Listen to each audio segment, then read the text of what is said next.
to welcome you to today's PACE seminar on education technology policy, and welcome those of you who are new to PACE. This is some of you I know are coming for the first time, and so welcome.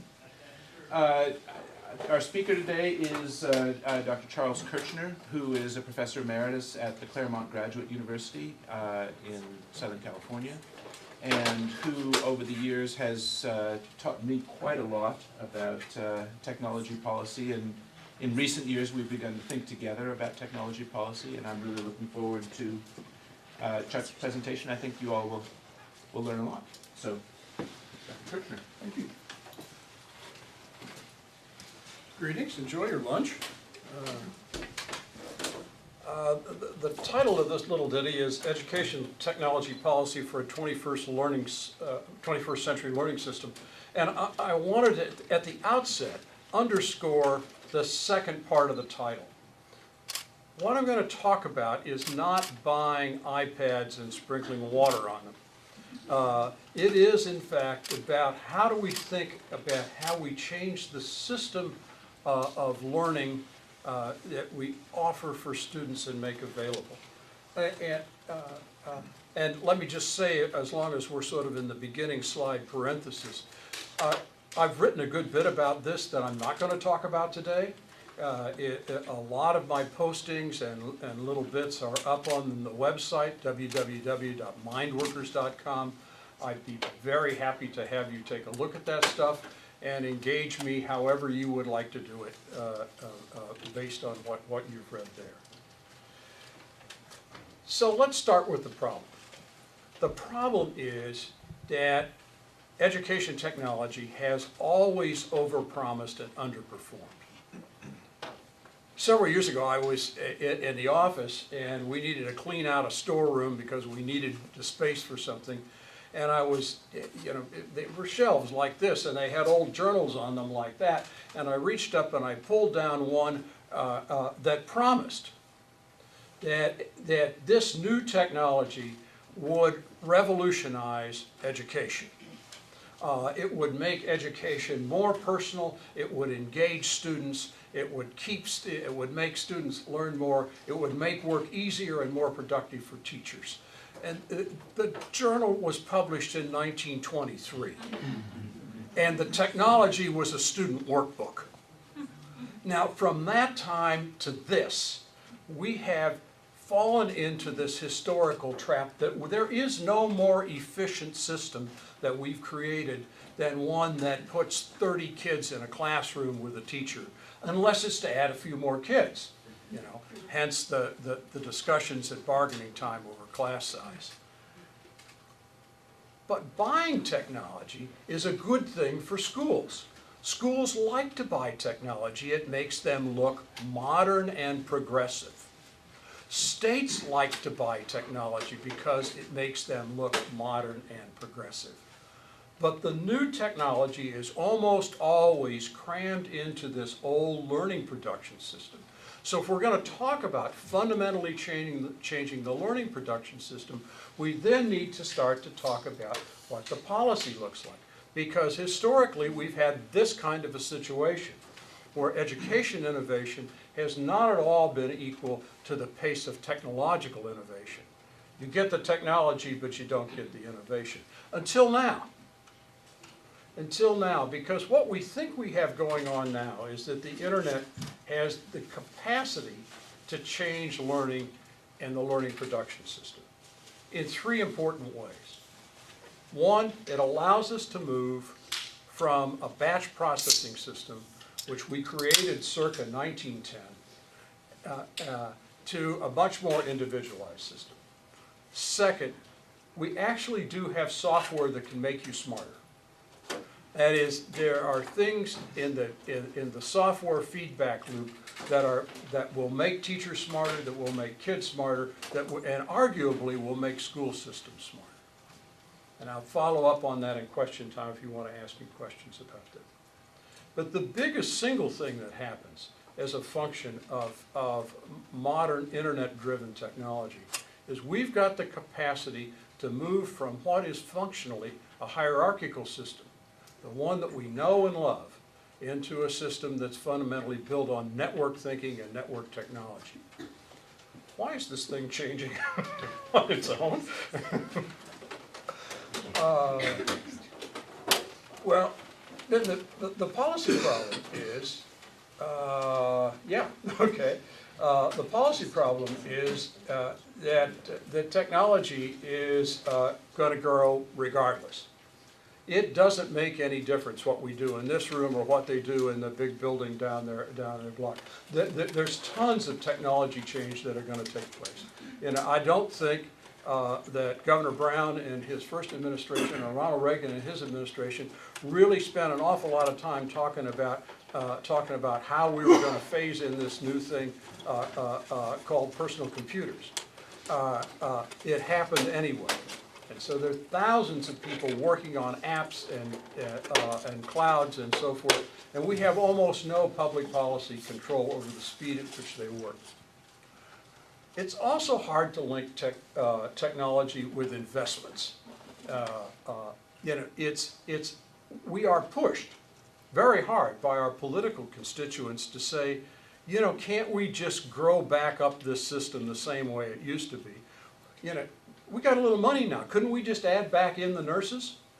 Can't we have a librarian in my school again? How about class size? And so we're going to face a doggedly difficult public policy problem trying to find a way to carve out room for thinking about learning differently and buying the things we need to buy in order to do that. And to make it more difficult, anything that changes the way in which people learn or the things they are supposed to learn is somehow dismissed a bit as being cool but way too controversial to bring up here to the big place to worry about. So we've got a difficult problem. But the state also has an important interest in how technology gets used. Do you get a little tired of the fact that you pick up Education Week or any other thing, and California appears at the bottom of the league tables? I mean, is that a little embarrassing? It's important both for the state's image, for its economic development, that California lead rather than lag. It's important that we do it in a smart and sensible way, and that we gain the capacity to create a technologically fueled education system. It's important that the state create an efficient education system. There's something about that in the Constitution. It's important that we create access and equity. And it's important that we create an open system and prevent capture by vendors. Let me elaborate on this last point.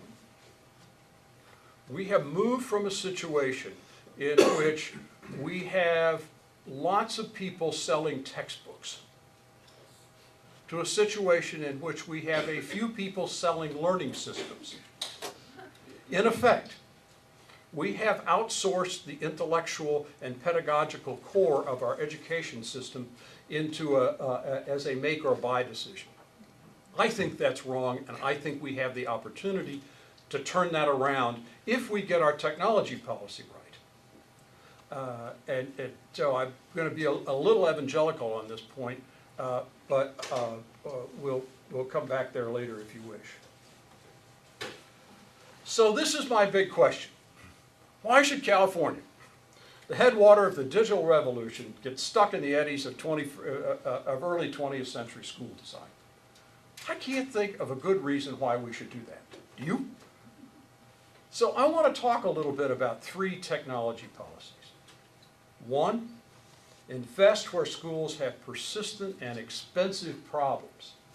English language learners, special ed, remediation, the transition between high school and higher education. 2, I want to create an educational infrastructure for teachers and students and schools so that people can learn differently. And 3rd, I want to modify some regulations. I'm going to take these in this order with the regulations last because everybody else starts talking about deregulation first. And so there's lots of stuff out there to talk about regulation. So policy one, tackle the persistent and expensive problems. Now I'm talking to the choir here, you probably already know all this stuff, but look at the budget allocation within the Los Angeles Unified School District. In 1967, about 85% of the operating budget, found its way into classrooms. Now that number, into regular classroom, regular instruction. Now that number is down in the 40s. Special education and a raft of categoricals have ramped up in the meantime. So we have created a system in which the core of the system itself is A, absorbing less money, and B, is essentially disenabled from doing its work. Here's the state line for the same thing. Little blue line going up on per pupil funding increases. Big red line going up in terms of percentage increase in categorical funding. So let's do the numbers. English language learners cost us about $1.4 billion. Remediation, according to one estimate, about $274 million a year. Special ed, about $9.3 billion. We don't know what the transition to college costs because I can't figure it out, but it's a fairly large number. Now let's make some sort of back of the envelope calculations. Let's suppose that we were able to save 10% in terms of making ELL either more efficient or less necessary. That looks like $196 million to me. Let's suppose that we could cut down the amount of remediation that we needed by a third, thus making everyone happy. That sounds like about $100 million. And let's suppose we could do with technology functionally, we could deal with technology functionally in order to add a week of instruction in special ed classrooms a year. So it's looking like $290 million, and I threw in another $50 million because it's got to be there someplace in the transition to college. So I come up with my funny number of $636 million. Now, you don't have to believe this number. It's a back of the envelope calculation. You know that, and I know that. But the point is, it's a big number. If it's only half that number, it's still a big number. If it's a quarter of that number, it's still a big number. It's a target that we should go after, and we should go after it now. Here's my idea about picking on the low overhanging fruit. Let's think about some social media technology for special educators. Let's make good work of adaptive software. The adaptive software is coming down the pike so fast that it's very, very difficult to keep up with it. And that's going to be one of the questions for, I want to go back here.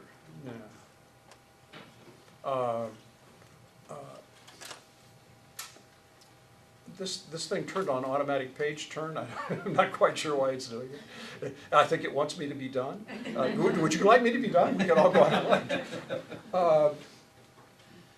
Adaptive software is an important element that we can talk about. And the third thing is classroom and learning management systems. Now,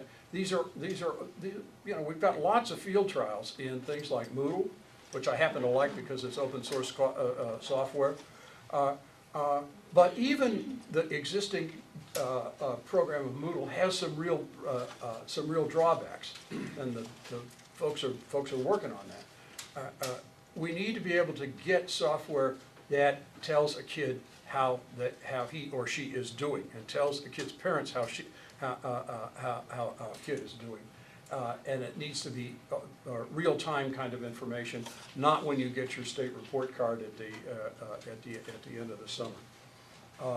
So let me dive down into just one of these things, and in part I'm doing a shout out to some people in a little organization just because I like them, and another I just want to use this as a simple illustration.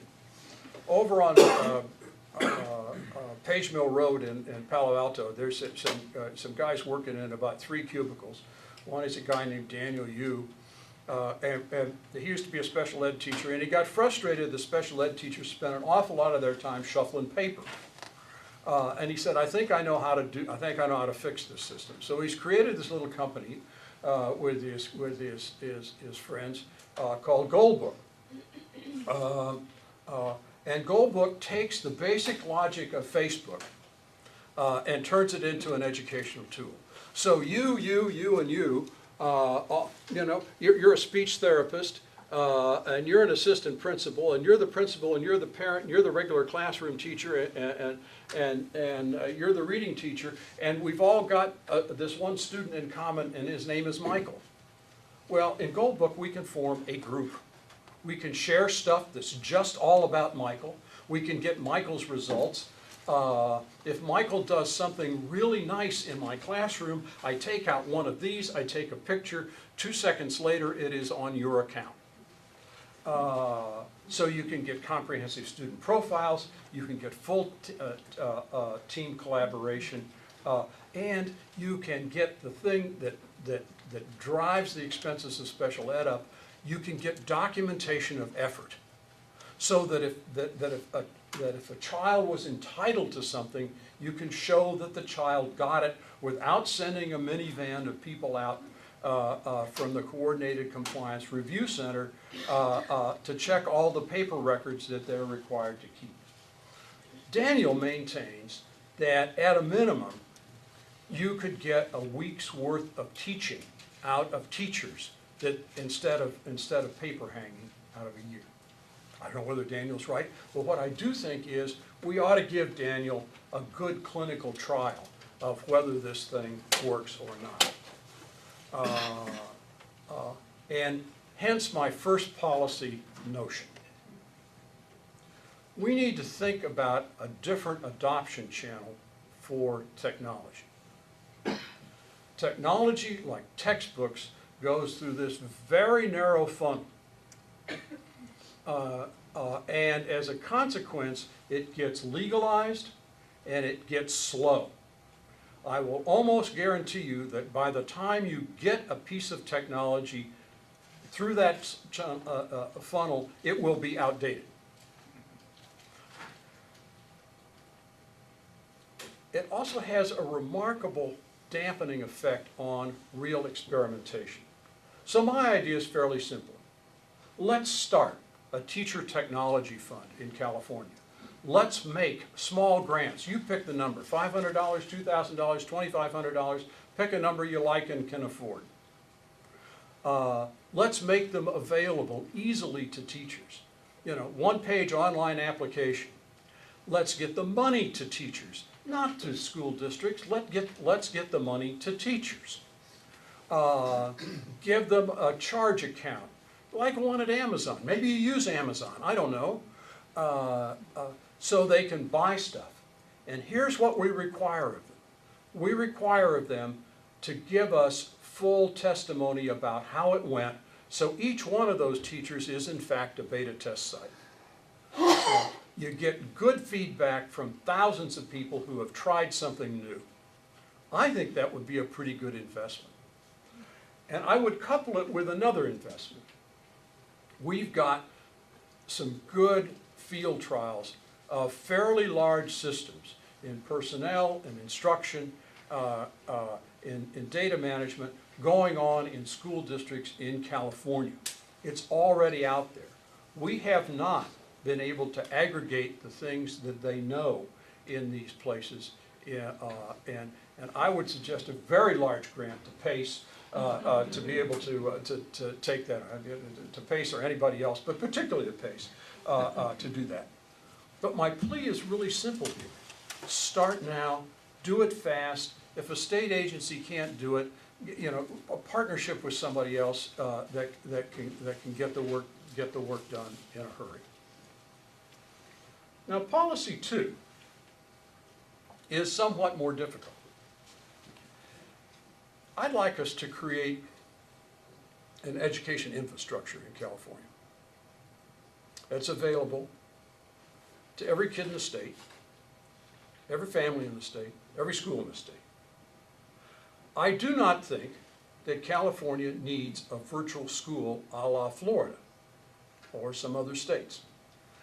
In point of fact, I think in the terms of development of technology, we're beyond that. We don't actually need to have a single state agency that becomes the virtual school. I don't know, I'm probably stepping on somebody's toes. We don't need one virtual school, but we do need lots of virtual networks. More than one, think plural. And the reason we need that, and I'm going to make my commercial here. David said I can't talk about Learning 2.0, but I'm going to talk about it anyway for about 30 seconds. I've been out trying to understand schools where kids learn differently. And I think I put together some ingredients about what a new version of learning looks like, and it pulls together a bunch of old stuff, really. I think we ought to say that and recognize and build around the fact that it is in fact the students that are the real workers in this system. We cannot make education work better by getting adults to work harder. And at the end of the day, you have to be able to incentivize and motivate a 6-year-old or a 14-year-old, and you just don't have any choices about that. And so we need to find a system that will motivate lots and lots of people who think and act and live in different ways, and that means we need plural rather than one best system. We need to be able to reconnect doing and thinking. When we invented this education system 100 years ago, the proximity between knowing something and being able to do it was pretty short, because most people didn't go to school for a long time. But we've delayed adulthood well into the third decade now, if you're going to go into the professions. We need to have kids being able to do, build, create, and if we want a clever society, as all these smart people tell us, that's one way to it.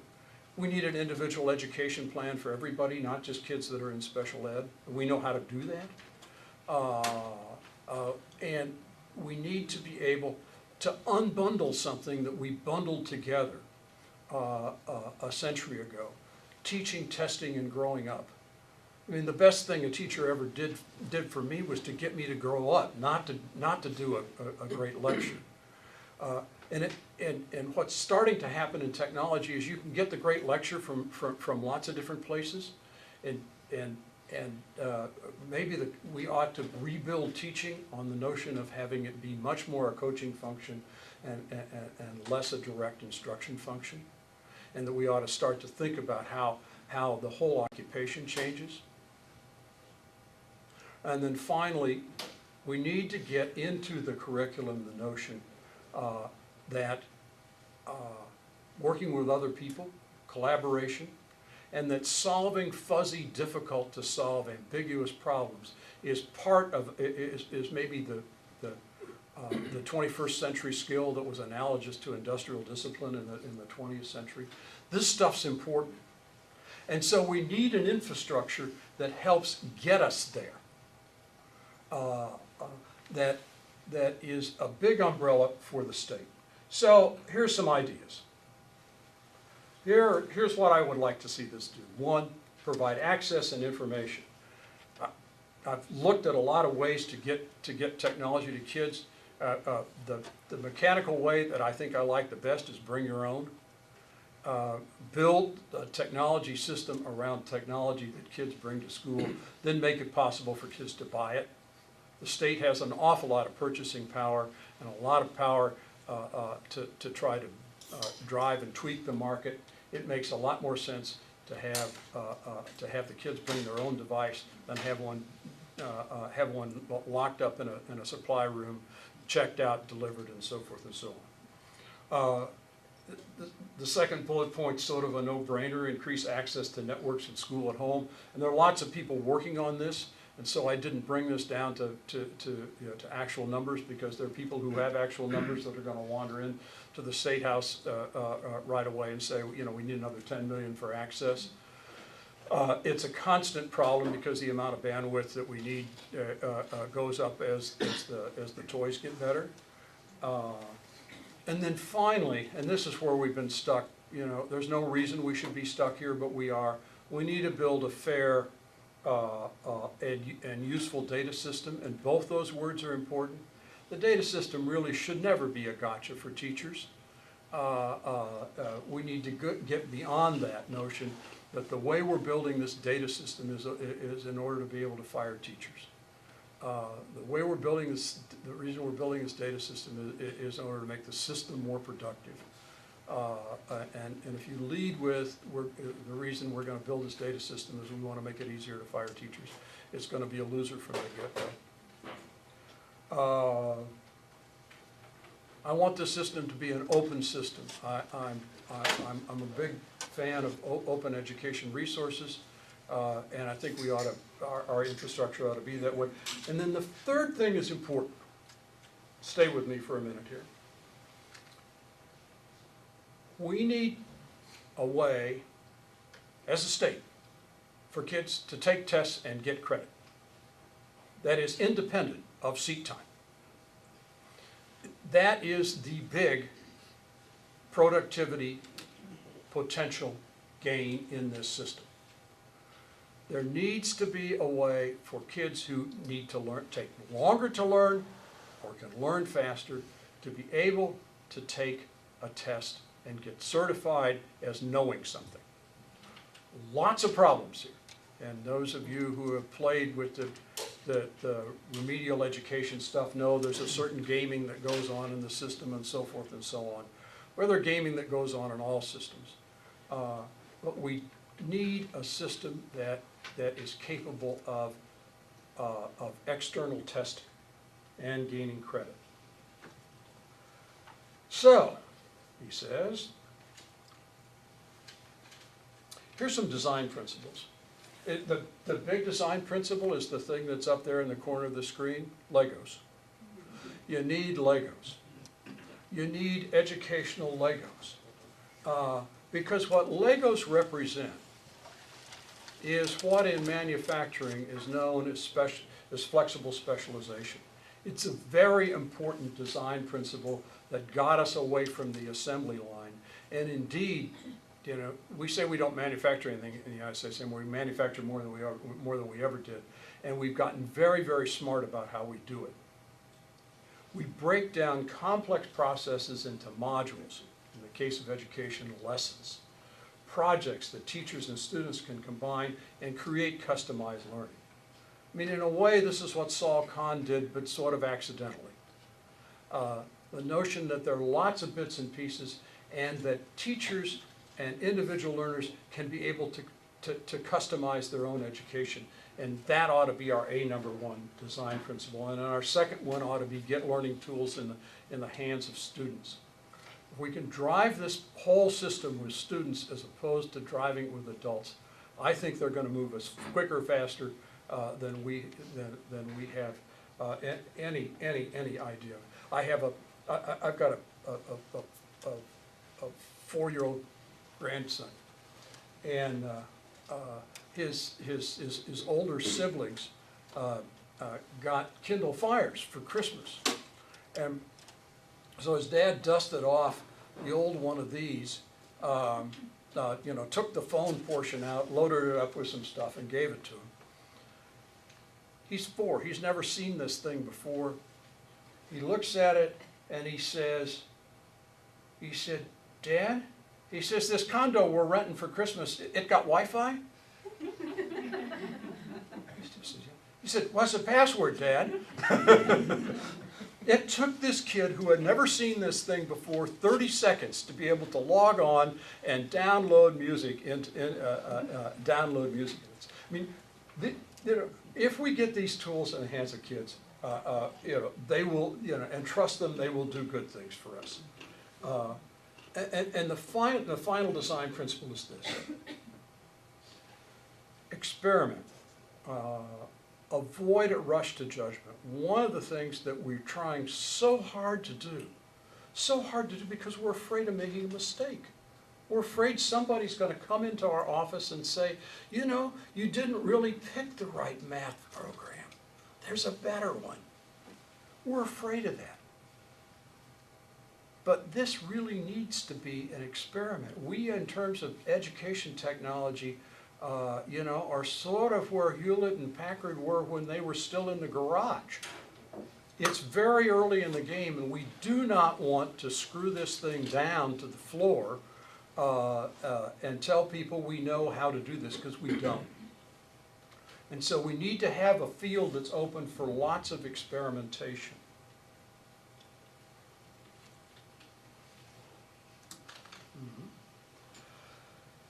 And so here's my second public policy idea. And you all can help me with this, because I haven't thought it through. But one of the things I realize is that most of the public policy instruments that we have, regulation, mandates, categorical programs, the stuff that we grew up knowing how to do and how to manage, are probably not going to work for the task of building us an educational infrastructure. And I was toying about what to do with all of this, and about a month ago I was in the United States Capitol and I found a letter that Franklin Roosevelt had written in 1933, and he said, you know, he said, I would like to set up a government corporation that has the flexibility and initiative of a private company.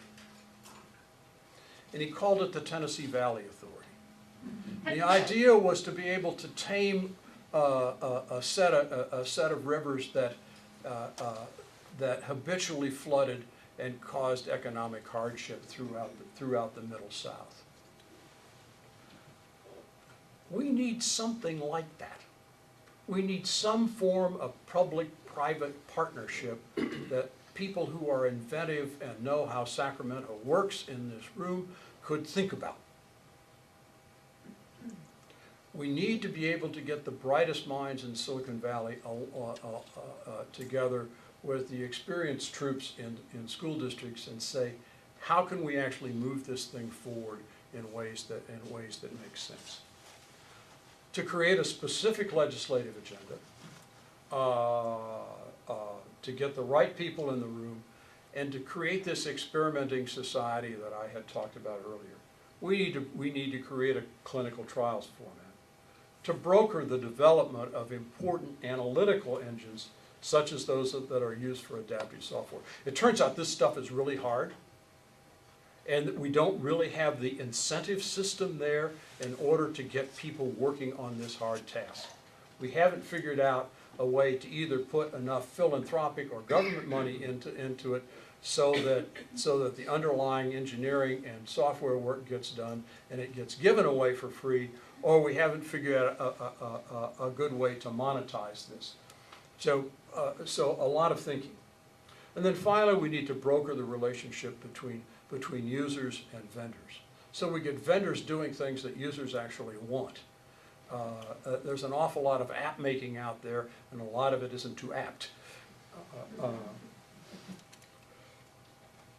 And so this brings me to my third policy. It's the last slide in the deck, and so you're going to get to ask questions soon. I'm not going to say an awful lot about regulation. There are lots of folks that have written long pieces on regulation, including roadmaps into the California School Code about specifically which sections of which statutes should be changed. And I thought about going down that path, and you know, and my eyes glazed over. I'm sorry, I couldn't do it, and ultimately I thought it was the wrong thing to do. We need to think about regulation very carefully, because each one of those regulations got in there for some purpose. The people that are writing about deregulating may not understand the purpose that it was there in the first place. But I do have two things, or three things really, that I think that we ought to think about in terms of regulation. One is we need to find some way to get around the seat time versus merit badges notion. It is manifestly unfair to school districts to withdraw average daily attendance because they are charged with the responsibility of custody and care, unless you want custody and care to go someplace else. But we don't have a good social alternative right now. And so we're going to need to be able to compensate school districts for the time that students are there. At the same time, we do need to have some sort of an incentive to get done. And all our incentives are now perverse. And the spillover, in particular, in the breach between elementary and secondary education and higher education, the sort of amount of wasted energy on remediation at both levels is extremely high, and we don't really have a good incentive system that's based on getting things done. Hence, some sort of payment in the, for achievement. We need to get rid of the contiguous county rule. If we want school districts to be among the engines of innovation, we don't want to move that innovation entirely into the charter and private sector. If we want to say to school districts, that'd be really great if you'd go think of some new stuff and maybe other people could use it too, then we need to get rid of this rule that says, yeah, but only people, and and counties are funny, and some counties have 2 counties that connect with them, and some counties have 15 counties. I mean, it's a silly rule. We ought to get rid of it. And the third thing I would add into the regulatory mix is something that was in this initiative that never made it to the ballot, which is the notion of a California diploma. A student ought to be able to have a certain amount of sway. If a student is able to take a course of study that would get them into the CSU or the UC, even if their school district refuses to offer the courses, they ought to be able to go to, they ought to get a diploma, they ought to be able to go to college. And so, again, we're using students as the vehicle, students as something that school districts would, in this case, value. So that's it. Policy recommendation number 1. Let's think about some small-scale experimentation. Policy recommendation number 2. Let's help and start and build an educational infrastructure for the state. And policy recommendation number 3. Let's think about some sort of artful regulation and deregulation. Thank you all very much, and I'd be happy to take your questions.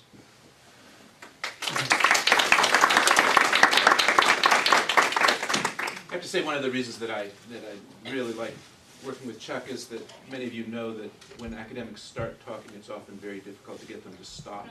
And we often run out of time in these seminars, and that was a very concise and a really admirably pointed presentation. On the other hand, actually, David, I'm just following the advice of my wife. He said, Chuck, there's several times when you just could have shut up. But there's actually sort of a world of content on each of Chuck's slides, so I think there probably are plenty of questions, and I certainly would encourage you to start the conversation. Yeah. Could you just elaborate a little more on the contiguous county rule? I'm unfamiliar with that. David, talk about the contiguous county rule. Oh, thanks. Okay, yes. California has a rule that, and someone probably can explain this better than I, but fundamentally that students can participate in educational programs, but only with a certificated educator, and only if that educator is located either in their own county or in a contiguous county. So if you're in, as Chuck suggested, if you're in LA County, you could work with someone who's in San Bernardino County or Riverside County or 3 or 4 other counties. If you're in Shasta County, you could work with somebody in Trinity County and maybe one other. But you can't have anything to do with somebody who's in Ventura County or San Diego County, even if they have great content that you could really use. I see. This is an well, anyway, we won't go into why it's there, but the rule exists, and it's certainly an obstacle to sharing content So that's tough for Around a big online state. schools. Yes, it's a very tough on online school. Yeah, it was put in with the idea of dampening down to the low run, pernicious, cheap to run online schools, yeah. Yeah, Chuck? So, it's on this seat time versus merit badges, there's a lot of conversations about this Right. merit badge thing. Yeah, you know, so I was fairly clever about sidestepping that. Yeah, I knew there's a third rail in there someplace, I just managed not to touch it. Yeah. I think back to the transition of liberal arts, NU-driven courses. And that was kind of the same movement, from my perspective. And what concerns me is I believe that there's a foundational set of learning that's required before you allow students just to pick and choose whatever program they want to put together. If you could comment on, is there a foundational set of learning that must occur before merit badges are made available to these students? That's a really tough notion. I can tell you I'm agnostic about that question. That is, I'm sort of willing to have people talk to me. One of the problems that I see, I'm going to take the con argument first.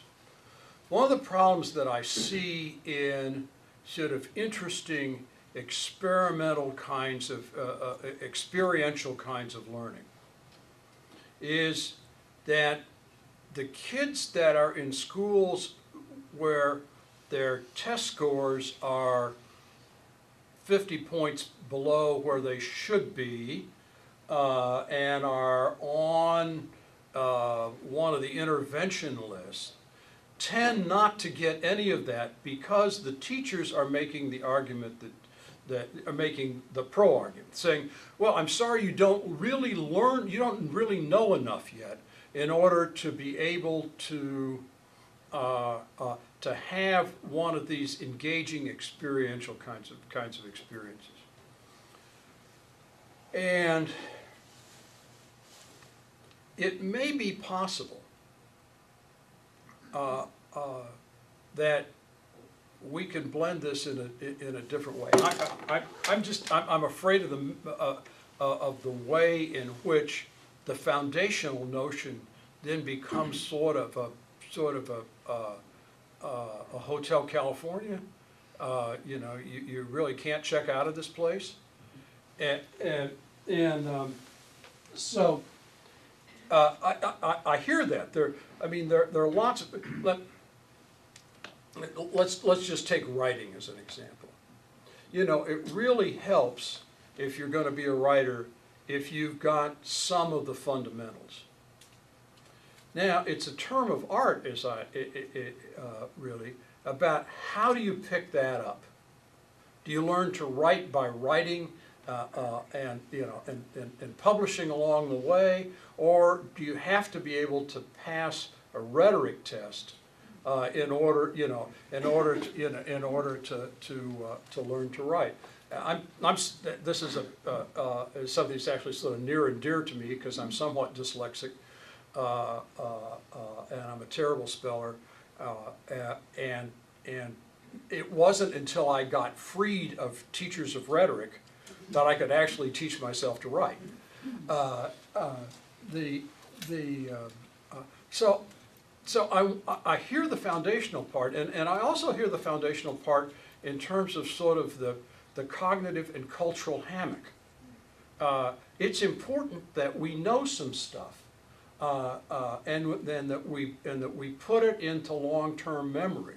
And so some of these old-fashioned things like memorizing the names of the presidents and Civil War battlefields and some of that kind of stuff may actually be more important than we think. The question is, to me, really the scheduling.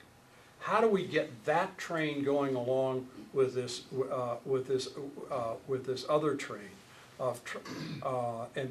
and the people who have redone Bloom's taxonomy have started have started to move the arrows around a little bit in terms of the sequencing, and have tended to favor doing things at earlier stages in the list. That's an internally contradictory answer, but I'm standing on it, you know. It's the best I could do. Yes, please. There's another piece of this that I would like to bring in. My background is, for about a year, I acted as a consultant when the National Education Technology Plan was being written. Mm-hmm. At the same time that the FCC was writing a new broadband plan for the country, and I worked on both of those. And this question came up in both of those. Mm-hmm. One part of it is, some kids develop those competencies early, and in the seat time system, they have to sit there and hear what they already know rather than accelerating. They're waiting for the slower kids in the class. So the merit badges sort of, you know, makes it sound like something other than just demonstrating basic competency so that you're ready to go beyond that at a time before your classmates are ready.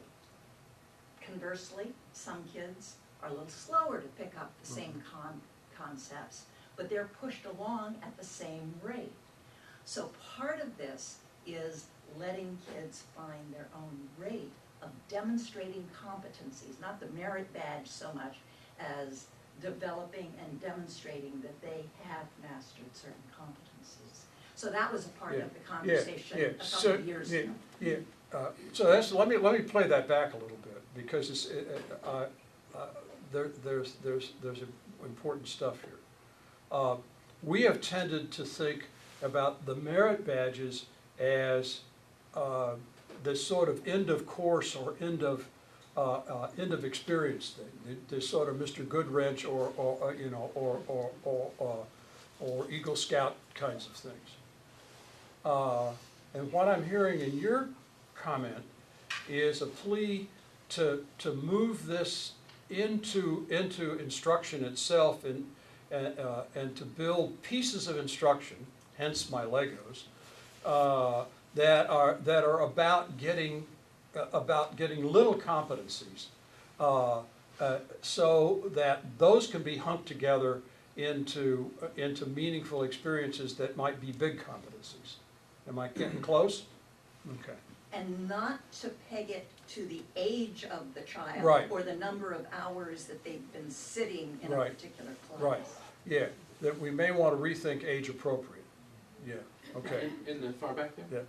Yeah, that's you. Okay, I was not gonna ask this before, but I will now. Is the age appropriate question is also about the socialization of children. Because I know there are I come from a family of 6, and there were 3 of us who were gonna be promoted or sent to a higher grade, a grade ahead of us. For us, those kids seemed so much older, so much more intimidating. We weren't ready for it socially, even if we were ready for it intellectually. So the grade or the age thing, that's a real interesting thing to look at. Does it have to be age or grade appropriate? There's also the socialization part of it too. Yeah, I wouldn't disagree. Yeah. It's amazing what young kids can do within the company of young kids. One of the schools I fell in love with was High Tech High down in San Diego. They make an art out of getting people to fall in love with the schools. But one of the things they did, they got this little elementary school. They had elementary kids doing city planning. And I thought, this is cool. These are all elementary kids. They bring the socialization of elementary kids into this. But but over the course of a semester, they could start to think about, how much stuff costs, spatial relationships, how to measure things, and so forth and so on. And at the end, they actually build a model city, and this kid is explaining his model city, and he says at the end, yes, and my house is right next to Jennifer's.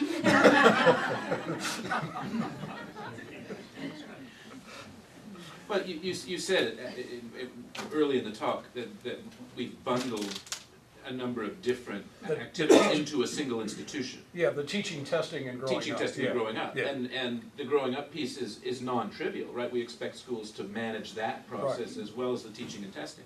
Right. But that complicates then the other two, right? Yeah. Is Yeah. that the teaching and testing are then fully enmeshed with the fact that children are growing up in this place as well. And, Yeah. and that's the problem that we face. Yeah, you know, I mean, in an ideal world, you'd say something like, let's group students who can actually learn well together.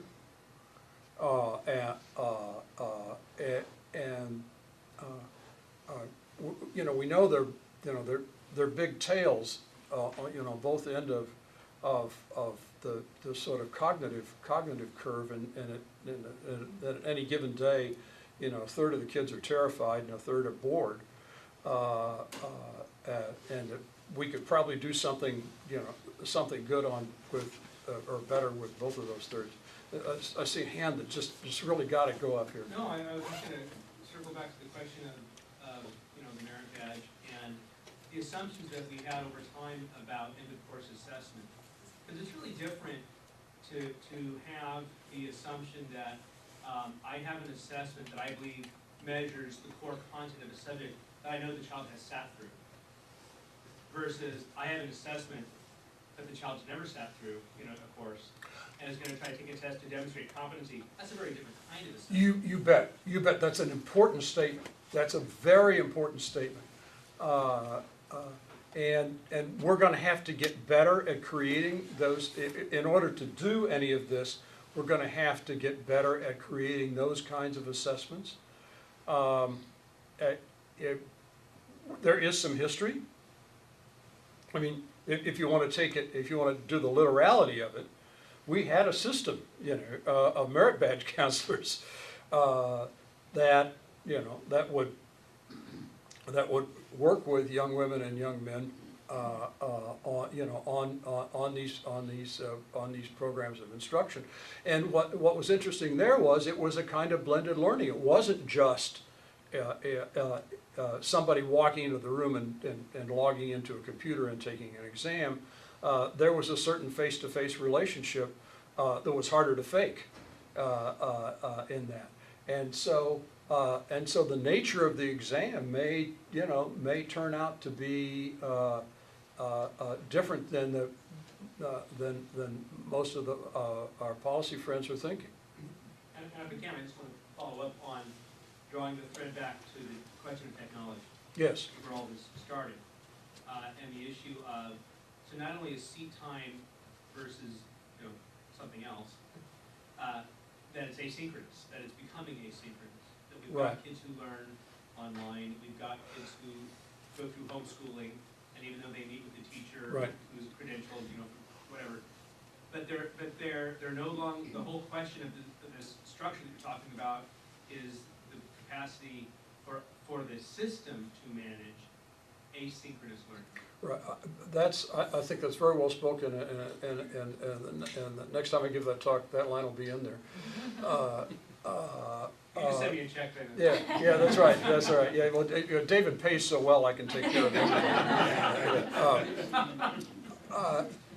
Yeah, I think that's a really interesting piece, because all the places I have visited, this quality of being asynchronous has crept into the learning, and it makes, we're not just talking about Kava schools here. You know, we're talking about regular public school classrooms. I use the high school that's 2 blocks from my house as one of the places that I visited, and the high school was actually turned around by one teacher who went out and she spent $50 and got the license. Or she got the license for free, but she paid $50 out of her own pocket for the web hosting, and got Moodle installed for Classroom. And you know, the first year it was her, and the next year it was her and 2 other teachers. And then the adoption curve went vertical. It just the way Clay Christensen would predict. And they've got 450 courses at Claremont High. and 4,500 students. And if you're not on Moodle now, the parents will call up and say, how come I can't get my kid's assignment? And so you got some really sort of interesting demand push. But the things that these teachers told me was that their teacher day was really different than their teacher day was before. One is there started to be expectations about when do you actually respond to me?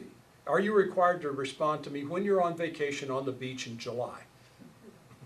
What's the etiquette there?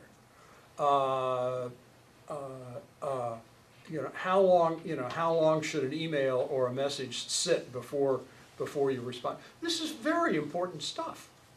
The other thing was the asynchronicity of lectures. They figured out flipped classroom pretty fast. And as a result, the classroom time that I saw was very, very rich in terms of its discussion, as opposed to the singularity of lecturing. So that was really interesting. And I thought, this all occurred because one teacher decided to do something. There was no mandate. There was no money. It just kind of happened. And I want us to be able to take advantage of the instinct toward peer production, joining together with other people to make things happen, and to create value and to create interest in equity in the society. So yes, asynchronicity is extremely important. Yep, all the way down. I'm a huge fan of bringing in all of the technology into classrooms and seeing that it's changed kids' lives. I think that there's some really important questions that need to constantly be asked, because too often when I've actually gone into the schools, it's been used as credit recovery. You walk in the room and there's 60 kids sitting in front of a computer, Right. maybe sort of engaged and just push Right. buttons Right. so that they can get their credit. You ask 3 questions and there's no understanding of the whole system. So if you're doing history, they might be able to say George Washington was the first president and John Kennedy was, the youngest, whatever. But when you go to have any kind of conversation, pretty difficult. So you can't take that out of the context, I don't think, of having some kind of a group interaction, from my way of thinking, preferably in person, or online, where there's a discussion aspect of it and placing those what you're learning into the context of civic life or your own life or social discourse. If there's a question in there, that's fine. The statement is, I want to say amen to that. There is enormous amounts, enormous issues with how we have used technology for credit recovery. Some of it borders on fraud. A lot of it goes over the borders of opportunism. And that's one of the reasons that I don't find myself entirely seated on the deregulation bus. Sort of anything, we do have a responsibility as a state not to say anything goes. And therefore we need to watch this stuff as it unfolds. You and I probably both know that there is a race and class dimension to who gets credit recovery and who gets real instruction. I spent some years ago, I was doing a little project for a foundation, and I was tramping through a high school in South Carolina. And I sort of knew where I was, and I went into this high school and I didn't see anything but white people. And I thought, well, this is strange, because I kind of know what the demographics of this area look like. Until I went down the hall, at the end of the hall, in this massive room that used to be a study hall and was now outfitted with computers, and I go in, and there must have been 150 black faces all staring at a CRT. Those were the kids that were getting the drill and kill stuff, while the other kids got real instruction. I mean, we need to not forget what we learned, when we were fighting this set of equity battles over our lifetime. At the same time, there are lots of things that technology ought to be able to do for remediation before you get to the point of having to do credit recovery. The problem is not to do credit recovery, the problem is to do credit. To find enough supports that are along the way so that more kids don't have to end up into, by the time you're into credit recovery, most of these kids are out to game the system. They've been told they're dumb long enough that their only game left is a game, because they're not going to get the approval of their teachers. That's already been shown. Actually, I've talked to kids in credit recovery who are so proud of what they've attained and so proud of their work, and they, show that they're gonna graduate from high school, they're gonna get that diploma, and their mom didn't think that they could. So Interesting. I actually kind of have a slightly different experience Yeah, here. that's interesting. And now, I Yeah. don't know if you're familiar with SciTech, but Yeah. SciTech is a charter school in San Diego that is also located on Treasure Island. There's one here in Sacramento, and the charter's out of San Diego, so I think it kind of is a little off of your contiguous county rule. But it also involves. Oh, there's a different rule for charters. They live on their they live at the school That's why they have and multiple combine it sites. with career education. Right. So, Right. and they've been wonderful, the ones that Lisa and I visited. Yeah. Let me first of all, so to do the geography business. A charter school can get a charter in different counties. That's allowable. And then they can do stuff in counties around that county. And so the notion that you've got a school that's in San Diego that's also in the Bay Area just meant that they got more Based than on one charter. one charter in San Diego. Did they get a statewide charter? Oh, okay, they got a statewide charter. There's such a thing as a statewide charter. Yep. Technical term would be that it's Okay. one charter, but different sites. So Chuck, Okay. that actually leads to the question I was going to ask, which is that when you talked about the low-hanging fruit, Yeah, you focused on the special education piece, but you mentioned three others. well, And I wonder if special, you wanted to talk a little bit more about Sure. English language learners and about remediation, because I think that links yeah. to Well, this let me go discussion. back, let me see what, I don't know, what's in here someplace.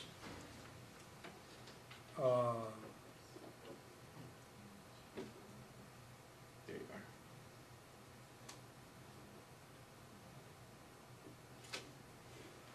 are.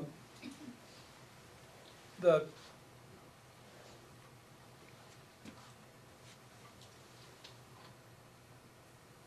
English language learners, special ed, and remediation have some common aspects to them. They're organizationally different. Special ed is different in part because it is a protected category in terms of the students who get assigned to special ed and the conditions under which they are assigned. But the underlying pedagogy, which we're really thankful for the special education folks for bringing to us, is one of intense individualization. And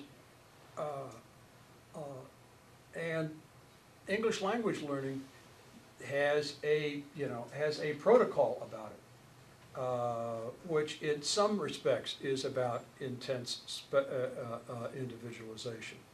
And remediation is essentially about intense individualization. And the sort of leap that I made was there's an awful lot in our ability to put together learning modules and adaptive software that might address all three of these problems, albeit somewhat differently. When I think about the issues around English language learners and special ed kids, some of it is about the kinds of instruction that they get, but a lot of it is about the interpersonal relationships. Right. The English language learners need to hear a lot of English, they need to be communicating in English. Special ed kids often need a lot of social reinforcement and learning about how to follow the kinds of rules that we set up Right. in schools and in the workforce. And I'm just, a lot of this conversation has made me think about what the structures are on the Right. ground that, you know, how much computer time are we talking compared to the kinds of groupings that I think a lot of us would agree are important.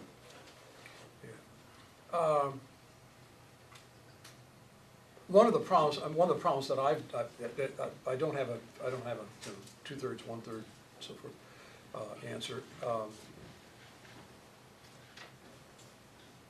One of the things that I've noticed when I go into classrooms, particularly for early elementary classrooms where you get the majority of the English language learners in first, second, third, fourth grade, is that for the kids who are struggling, it's almost impossible for the teacher to figure out whether the child is learning disabled or whether they're just having more trouble than most kids at trying to make the transition into English. That's an almost impossible task to ask anybody to do. The testing and measurements people are not very good at it, and so forth and so on. And so I guess my plea would be find enough stuff that you can put in that teacher's hands so that he or she can make an on-the-spot diagnosis without going through the enormous formalities that are involved in trying to get somebody legally enrolled and engrossed in special education with all the accounting and all that sort of thing. I mean, we've created a very difficult, on purpose, adversarial system there, because it was assumed that the parents and kids would enforce the rules. And I just want to get teachers more stuff they can use, better diagnostics, better tools, and let them figure out, what the balance is and how much of this stuff, particularly if you've got the asynchronous qualities of learning, how much of this stuff can go home. One of my students studies how Latino kids use technology. They got a lot of these. There are a lot of these out in the community. If it's a supply equity problem in getting these to people, we know how to do this. It's it's cheap and it's easy. And so if you got learning tools that are on this thing, and you can take it home with you, it doesn't make any difference whether your house or your apartment has broadband, because you're not only carrying the machine with you, you're carrying your network with you. Hi, I chair the commission on special ed, so this is a very. Yay! Okay, we have actual expertise in the room. Elvis will leave now. I have a daughter who's 14 who uses assistive technology to communicate. She's nonverbal and has severe cognitive challenges, and she's in an inclusion situation in a typical 7th grade classroom in a school setting where. But she uses one of these to communicate. She uses an iPad. Yep. Curl Quota Go, Yep. which we've seen on Icon 60 notes and stuff. So, but what I like is that the teachers are spending less time on actually laminating and making picture cards and modifying books, and more time actually instructing her. And so if there's a huge benefit just in terms of time and some of the stuff that you talked about is how the time is spent. And so I think for special educators, the time is able to be spent on more productive things of actually working with the student, as opposed to the 6 or 8 hours that I've heard them in the past say that they used to actually modify one story for one lesson during 1 week. And so, and the second piece that I wanted to ask you what you thought of was around teacher preparation and the disconnect between teachers that are currently in preparation programs and out in student teaching positions that we're so on the cusp with so much of, especially around special ed with technology, that the classrooms that they're in don't have technology or the teachers that have that expertise. So we have a whole group of new upcoming student teachers who are very tech savvy, who are going into situations that are not and don't have an infrastructure of technology. And so what is the responsibility of our teacher preparation programs to ensure that our new teachers are in placements that actually are able to build in those skills? Because right now there's kind of a lack of those things. And so California, we're at the bottom, like you said, in least restrictive environment, in achievement for special ed, and all these things. However, we still have we have a lot of classrooms that are very restrictive, that are not using a lot of the same things that maybe they should be. So at some point, so where's that balance gonna be? Do you know what I'm saying? Yeah, I hear the question, I'm waiting for your answer. Because you obviously know more about this than I do. Where would you start? I mean, here you've got a situation where we've got teachers who are smarter than the schools in which they're going, right? They know more about how to use the technology and so forth. Now, this is not an unusual situation, and historically what happens is those teachers get socialized, which is to say they get dumbed down. Somebody comes to them and says, all that fancy highfalutin stuff they taught you down at the university, so I'm going to tell you how it really works here. And what I hear you saying is we don't want that to happen. So how can we give enough agency to teachers that they can do what they know how to do, using a new set of tools? Have you got some policy ideas you can help us with? Yeah. Well, come talk to Chuck. Well, I will write them down. That's what I get paid for. I just want to, why wouldn't you do that virtually, in part? And I also have to say, on behalf of experienced teachers, there are many teachers who have a lot to offer. They may not know a lot about technology, but they have other things that are really important and that they know about, and they're not necessarily, saying, this is how we do it here, and that's a bad way. So I just kind of wanted to make a little shout out for the experienced teachers. The experienced teacher I sleep with will appreciate that. You can tell it from me. Yeah, Jen? Professor, there's a lot of discussion on blended learning for our students. Yeah. The same argument for professional development, looking at our budget and Prop 30 is passed, that school districts are still struggling financially. And what is has your research shown for blended learning for school districts when it comes to how do we look at this at a large scale? We might have pilots at a few schools, but they say we're at the cusp now, we want to take it large scale, but Right. the infrastructure for PD is huge. I think that really permeates with the number of districts. I'm going to give you a disappointing answer. I've not studied continuing education. I know that there is a ton of it out there, and that the march of webinars and other sorts of blended learning opportunities is increasing rapidly. Do you have a sense about it? How would you approach this? Well, I've talked in my new job with a number of school districts, and they're all taking different approaches. And of course, that's great because it's not a one-size-fits-all, but some of them are just looking at the cost benefit and how do we give, I applaud them because they're saying we want to be thoughtful, we want to respond to teachers, we want to give them the best training so that they look at this as a tool, not just for the kids, but for them as teachers to help them with their days. But how do we do that? We know teachers learn at different levels. I might learn one assignment better than you, and you might really get something the next day, and I have to listen to it 2 or 3 times. So they want to honor that, but districts are just having different approaches. So I can give you a list of maybe 5 to 6 schools that are approaching it, but at the very surface level, because it's coming so quickly.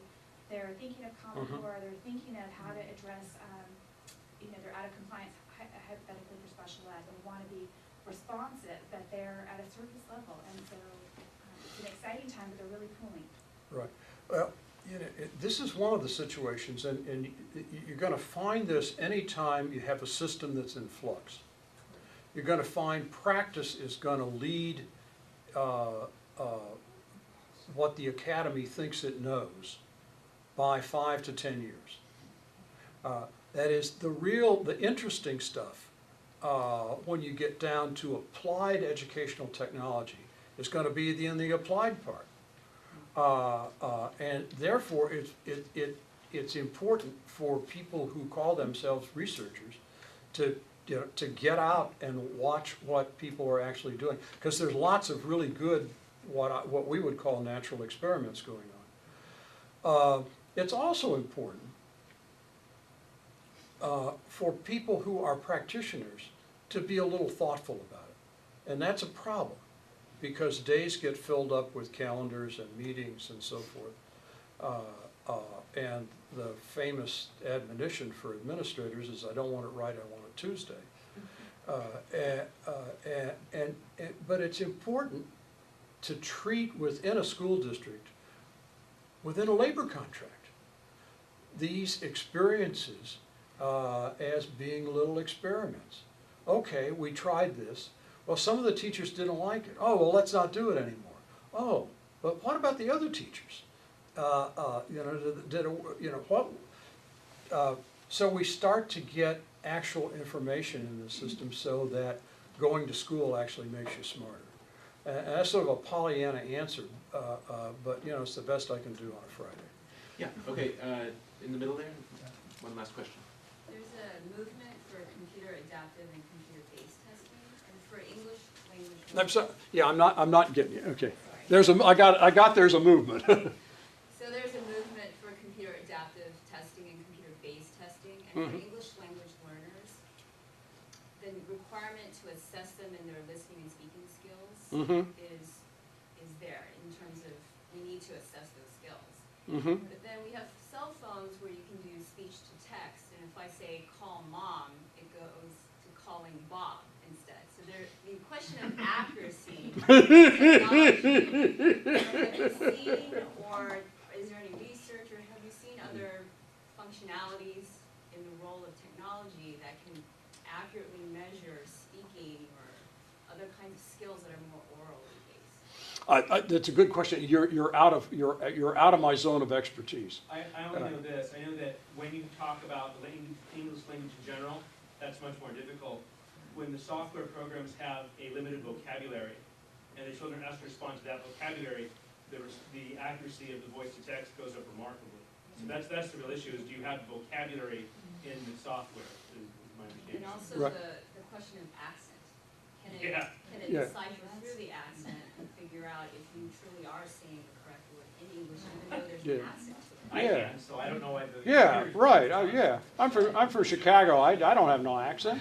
All right, well, I want to thank you all for Yeah. coming, and particularly thank Chuck for Yeah. Thank you.